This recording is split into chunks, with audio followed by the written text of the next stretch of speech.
Hi everyone, ഈ വർഷം JEE mains എഴുതാൻ പോകുന്ന നിങ്ങൾക്ക് NTA ഭാഗത്ത് നിന്ന് വളരെ ഇമ്പോർട്ടൻ്റ് ആയുള്ള ഒരു അപ്ഡേറ്റ് ഉണ്ട്. നമുക്കറിയാം 2019 തൊട്ട് JEE മെയിൻസ് കണ്ടക്ട് ചെയ്യുന്നത് NTA ആണ്. നമുക്ക് JEE മെയിൻസ് എക്സാം എടുത്തു നോക്കുകയാണെങ്കിൽ 3 സബ്ജക്റ്റ് ഉണ്ടായിരുന്നു: ഫിസിക്സ്, കെമിസ്ട്രി, മാത്സ്. ഇതിൽ എല്ലാ സബ്ജക്റ്റിലും നമുക്ക് 30 ക്വസ്റ്റ്യൻസ് വെച്ച് ലാസ്റ്റ് ഇയർ ഒക്കെ കാണാൻ സാധിച്ചിരുന്നു അല്ലേ.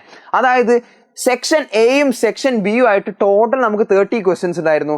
സെക്ഷൻ എയിൽ നമുക്ക് 20 മാൻഡേറ്ററി MCQ ക്വസ്റ്റ്യൻസും അതേപോലെ തന്നെ സെക്ഷൻ ബിയിൽ നമുക്ക് 10 ന്യൂമറിക്കൽ ക്വസ്റ്റ്യൻസും ആയിരുന്നു ഉണ്ടായിരുന്നത്.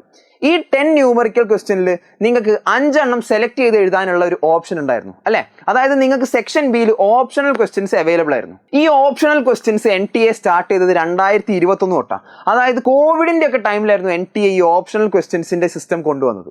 എന്നാൽ ഇനിയുള്ള വർഷം, അതായത് ഈ 2025 തൊട്ട് നമുക്ക് സെക്ഷൻ ബിയിൽ നമുക്ക് ഇനി മുതൽ ഓപ്ഷണൽ ക്വസ്റ്റ്യൻസ് കാണാൻ പറ്റില്ല.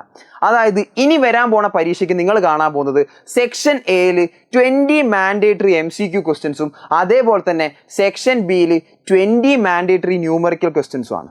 ഈ വർഷം മുതൽ നിങ്ങളുടെ ക്വസ്റ്റ്യൻ പേപ്പറിൽ എല്ലാ ക്വസ്റ്റ്യൻസും അറ്റംപ്റ്റ് ചെയ്യണം. ഈ വർഷം മുതൽ NTA ഓപ്ഷണൽ ക്വസ്റ്റ്യൻസ് ഒന്നും തന്നെ പ്രൊവൈഡ് ചെയ്യുന്നില്ല. ഇനി അധികം വൈകാണ്ട് തന്നെ NTAയുടെ ഒഫീഷ്യൽ വെബ്സൈറ്റിൽ നിങ്ങൾക്ക് എക്സാം രജിസ്ട്രേഷൻ ഡേറ്റ് ഒക്കെ നിങ്ങൾക്ക് കാണാൻ സാധിക്കും. ഇനി സത്യം പറഞ്ഞാൽ നിങ്ങൾക്ക് ശരിക്കും ഒരു 90 ഡേയ്സ് ഒക്കെ പഠിക്കാൻ ബാക്കിയുള്ളൂ. പിന്നെ കുറച്ചെങ്കിലും സമയം നമ്മൾ റിവിഷനൊക്കെ സ്പെൻഡ് ചെയ്യണം. അപ്പം ഇനിയുള്ള ഈ ടൈം നിങ്ങൾ ഡെയിലി നല്ല രീതിക്ക് തന്നെ പഠിച്ചു പോവുക. നിങ്ങളൊരു കാര്യം പ്രത്യേകം ഓർക്കണം, നിങ്ങൾക്ക് ഇനി മുതൽ ഓപ്ഷണൽ ക്വസ്റ്റ്യൻസ് ഒന്നുമില്ല, എല്ലാ ക്വസ്റ്റ്യൻസും നമ്മൾ അറ്റംപ്റ്റ് ചെയ്യണം. അതുകൊണ്ട് ഇനിയുള്ള ഓരോ ദിവസവും നിങ്ങൾ നിങ്ങളുടെ ഡ്രീമിന് വേണ്ടി പഠിക്കുക. നിങ്ങൾക്ക് എല്ലാവർക്കും നിങ്ങൾക്ക് ഇഷ്ടമുള്ള കോളേജിൽ ഇഷ്ടമുള്ള കോഴ്സ് തന്നെ ലഭിക്കട്ടെ. All the very best.